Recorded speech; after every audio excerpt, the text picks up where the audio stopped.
El informe es la instancia en la que se plasman los resultados del proceso psicodiagnóstico. Refleja la capacidad, la idoneidad y la experiencia del profesional, no solo para analizar y sintetizar la información obtenida, sino también para traducirla en palabras que resulten comprensibles o accesibles a otro, en este caso a la persona que lo va a leer. Comenzar la redacción a partir del aviso de puesto suele aportarnos mucho material para pensar las palabras o claves que debemos mencionar en nuestro informe. Ubicar las palabras claves, las fortalezas, lo esperable para el puesto, las características de la organización, las características del grupo, del líder o de la gente que va a estar manejando ese puesto. Son todos datos que nos van a ayudar a la escritura o a lo que nosotros vamos a terminar plasmando en las conclusiones, si se quiere, de si la persona la recomendamos o no para ese puesto. Para ello, podemos englobar nuestro informe en 3 preguntas guía para organizarnos. La primera pregunta sería ¿qué informar? Es decir, identificar los contenidos esenciales, como decíamos recién, y a su vez secundarios de acuerdo a la solicitud de la evaluación, es decir, al puesto que se está necesitando. Para su elaboración se articulan los aspectos psicológicos y psicopatológicos del entrevistado con las tareas y las funciones que va a desarrollar en esa organización. La segunda pregunta guía es ¿para qué informar? ¿Cuál sería la utilidad de poner eso que nosotros estamos escribiendo en el informe y cuáles son las implicancias a la hora de la toma de decisiones que involucran a si es apta o no para el puesto, si lo recomendamos o no? La tercera pregunta guía es ¿cómo transmitir los resultados? Porque no nos tenemos que olvidar a quién va dirigido ese informe. En esto varía mucho en función del estilo de cada entrevistador o del redactor del informe.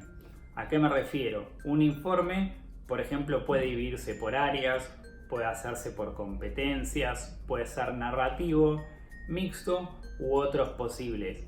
Queda en función de nuestro estilo, de lo que nos quede más cómodo y a su vez de lo que necesita la persona que lo va a leer para que le sea más útil y le aporte mayor información sobre el candidato que nosotros estamos sugiriendo para ese puesto. Resulta importante remarcar a su vez que nunca estamos evaluando personas, sino variables que pertenecen a algunas dimensiones del sujeto que estamos entrevistando. Las variables a evaluar surgen de la combinación compleja de las competencias requeridas para el puesto dentro de esa organización o dentro de esa cultura y a su vez las competencias o la personalidad del sujeto que estamos evaluando o entrevistando. Entonces, el perfil del candidato deberá coincidir con el perfil del puesto para lograr la inclusión acertada de esa persona dentro de esa organización. Y lo más difícil o lo más desafiante para algunos va a ser lograr esa sinergia. Es importante también de disponer de la mayor claridad posible acerca de las tareas que realizará el postulante en su puesto de trabajo con el propósito de detectar si posee esas competencias necesarias para la tarea cotidiana o lo que va a estar teniendo que resolver en su vida laboral dentro de esa organización. Asimismo, es importante entender esas particulares de la cultura de la organización, por ejemplo.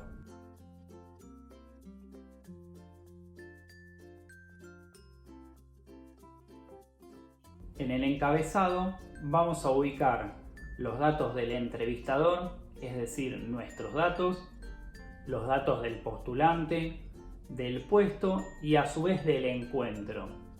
Seguido, las técnicas administradas, yendo de la más estructurada a la menos estructurada, siendo la entrevista la primera de ellas. Como aspectos generales, podemos ubicar cómo se presentó el entrevistado sin profundizar en los datos relevantes. La presentación al encuentro, el interés y el conocimiento por el puesto, la vestimenta, si vino formal o informal, y a su vez si observamos alguna alteración orgánica, por ejemplo. Dentro de la dimensión intelectual, consideramos el rendimiento del candidato respecto de los procesos del pensamiento, el nivel intelectual, la capacidad de atención y de concentración. Es importante saber el tipo de razonamiento y la modalidad mediante la cual aborda y resuelve problemas que se le presentan. Según los perfiles a analizar, tendremos en cuenta y exploraremos ciertos aspectos, por ejemplo, la capacidad de organización y planificación a corto, mediano y largo plazo, y a su vez puede ser evaluando su pensamiento estratégico si amerita para puestos de mayor jerarquía. A su vez podemos evaluar o informar aquí la posibilidad de aprender y su rapidez para adecuarse a procesos de cambio y mejoras continuas. Podemos también ubicar la creatividad y o competencia para introducir innovaciones, entre otras combinaciones posibles. Dentro de la dimensión social o afectiva, analizamos los aspectos de la personalidad del postulante, es decir, su autopercepción y estima de sí, la autoconfianza, la seguridad, la firmeza, también los aspectos emocionales y el dominio de sus impulsos, la tolerancia a la frustración y aquellas posibles áreas de conflicto y las estrategias para afrontar los problemas, el criterio en su proceder, el estilo vincular, el respeto por la autoridad y las escalas jerárquicas, la relación con sus compañeros de trabajo y la posibilidad de participar en equipos de trabajo, identificando su particular comportamiento al respecto. Analizaremos las características del vínculo que entabla con su superior y aquello que requiere de la misma para su máximo nivel de eficacia. La motivación, la persistencia, la adecuación a la realidad también son los datos relevantes que nosotros vamos a ubicar en esta área o dimensión.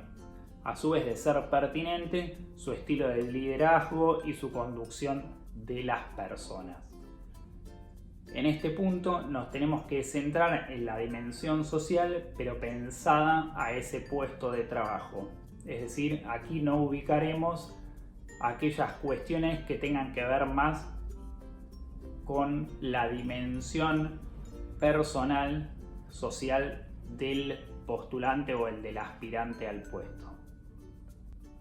En la dimensión laboral vamos a hacer una síntesis general del estilo o personalidad laboral del evaluado, las que se consignan las fortalezas y aspectos de mejora relacionadas con el perfil del puesto, así como también las sugerencias que pudieran orientar la capacitación y desarrollo del evaluado dentro de la organización. Aquí podríamos mencionar la autonomía, la adaptabilidad, la iniciativa, la ejecución de las tareas, la resolución de problemas y aquellas competencias específicas del puesto, como mencionábamos anteriormente. En las conclusiones nos focalizamos en el perfil del postulante, destacando aquellos aspectos sobresalientes del mismo, es decir, sus fortalezas, y los diferenciamos de los aspectos a mejorar para lograr un máximo de eficiencia laboral. Además, es el momento de incluir todos aquellos factores que podrían introducir variantes en el desempeño del candidato, ya sea en un aspecto positivo o bien desfavorable para el ámbito laboral. Y al respecto, debemos considerar no solo las tareas a realizar en el descriptivo de puesto, sino también los vínculos que entablará con el entorno de trabajo. De esta manera, nuestra conclusión o recomendación deberá apuntar a una síntesis del desarrollo de nuestro informe y si la persona se encuentra calificada o si la recomendamos para el puesto o no.